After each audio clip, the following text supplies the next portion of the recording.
The next person I'd like to introduce is Kelly Grill, who is a caregiver to her sister, who was part of our pilot study. And Kelly has been really incredible in helping us to think more deeply about caregiver needs with this population. And she was an incredible part of her sister's team. So, Kelly, welcome.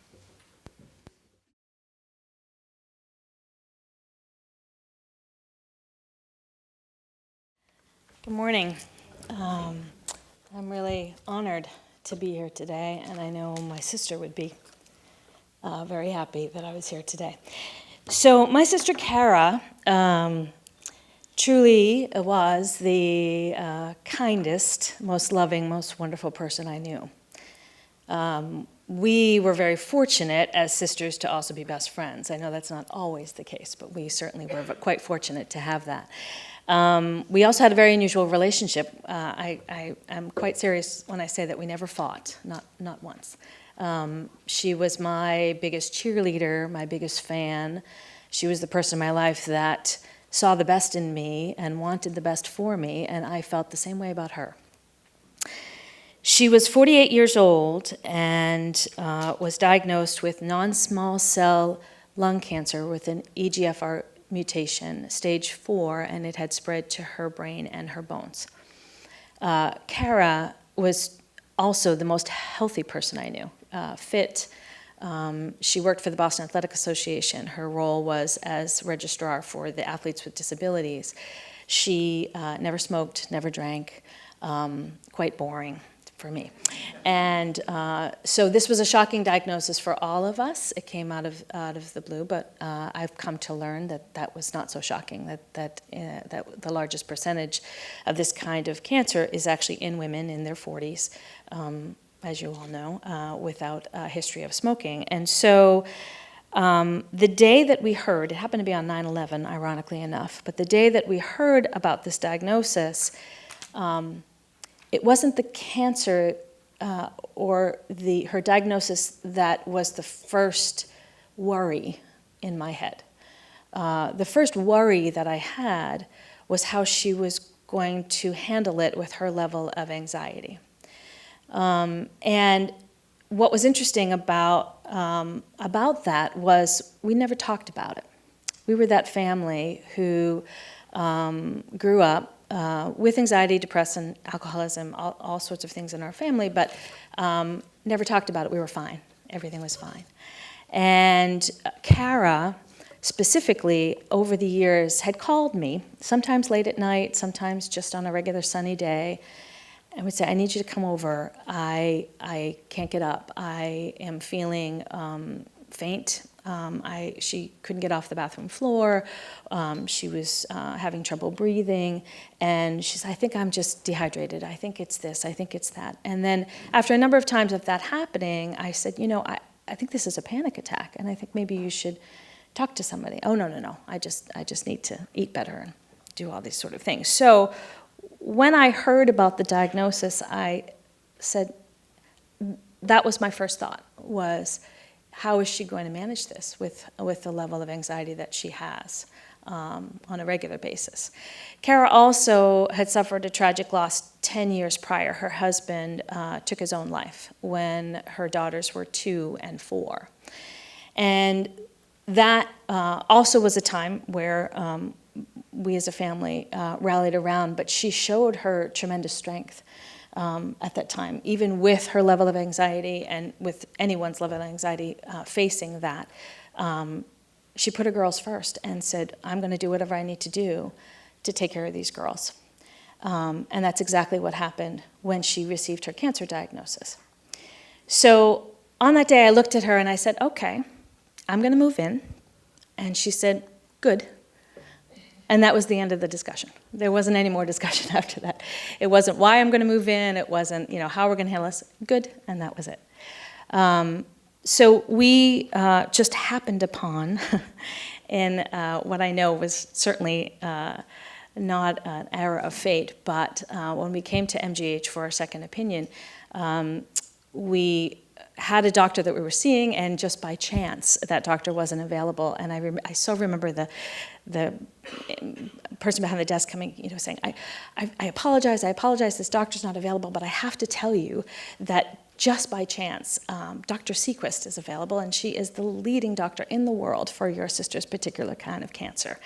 And so we knew at that moment everything was going to be okay. And she certainly was, she and her team with Dr. Meridian were just the most amazing people to have on our side. She started radiation and right away, and then we were looking at what treatment to have after that. But during the radiation, I noticed something happening slowly but very, very surely. She wasn't herself, and things were getting more and more aggravated, and but in a positive sense. Just before we started radiation, the two of us, I remember, had our coffee and we're sitting out on the porch, and her answer, to this diagnosis was, I'm going to beat it. Like I heard earlier, I'm going to beat it. I'm going to have hope, and I'm going to beat it. So as we're sitting there on the porch, we made a decision. We said, we're going to stand in the light and lean toward joy. And that was our mantra for the entire time that she went through treatment of this. So when she started radiation and had to have steroids to combat the obvious side effects of it, I noticed that she was getting more and more positive, and the experience started to get overwhelming for me, and I said, something's not right here, and I would be calling Dr. Meridian and calling Dr. Sequist and says, this isn't right. Positive is positive, but this is not right. I believe this might be a manic episode. And we tried this and we tried that, and I think it went for a month, and then the skies opened up, and I was introduced to Kelly Irwin and Amy and her team, and sat down with them. And it was the first time since it started, I think it was maybe a month and a half in, that I had someone that said, oh yeah, that is what it is, and we have something that can help you with that.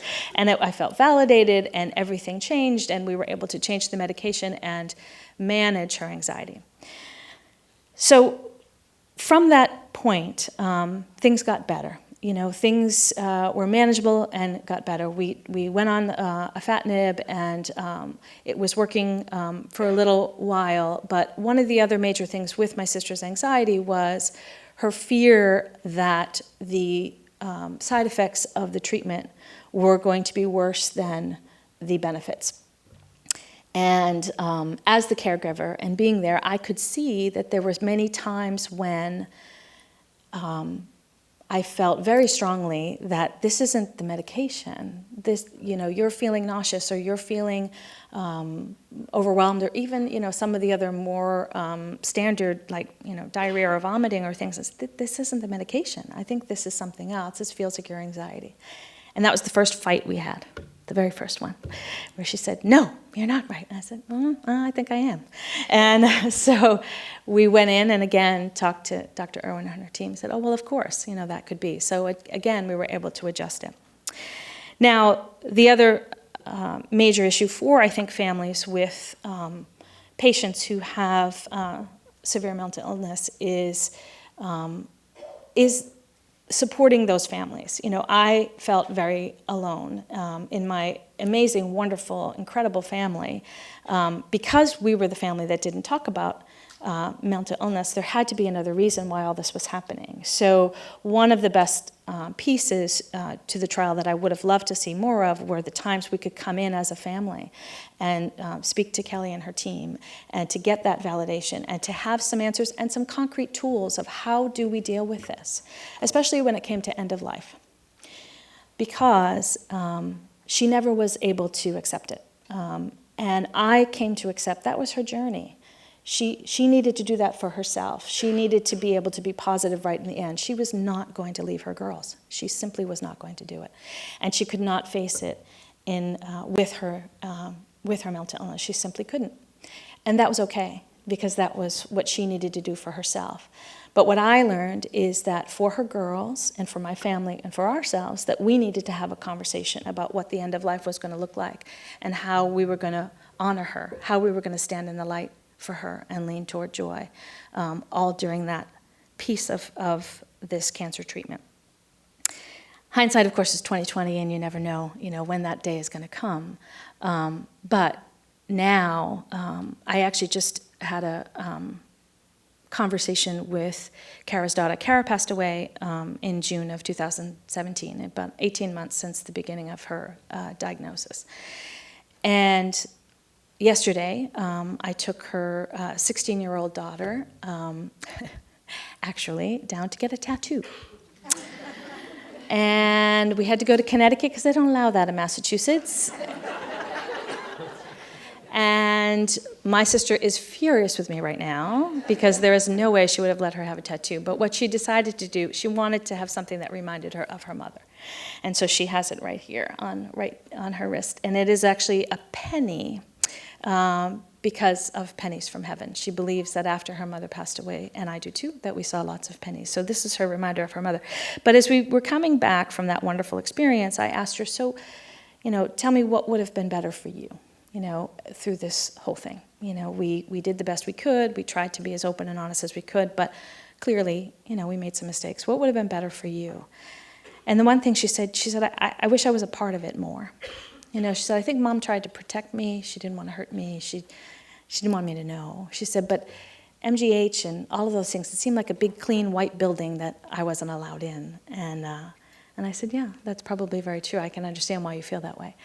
And she said, because I think that everything that I heard from you and from Mom was this warm, wonderful place and these incredible doctors. She's like, I want to know, did they have kids?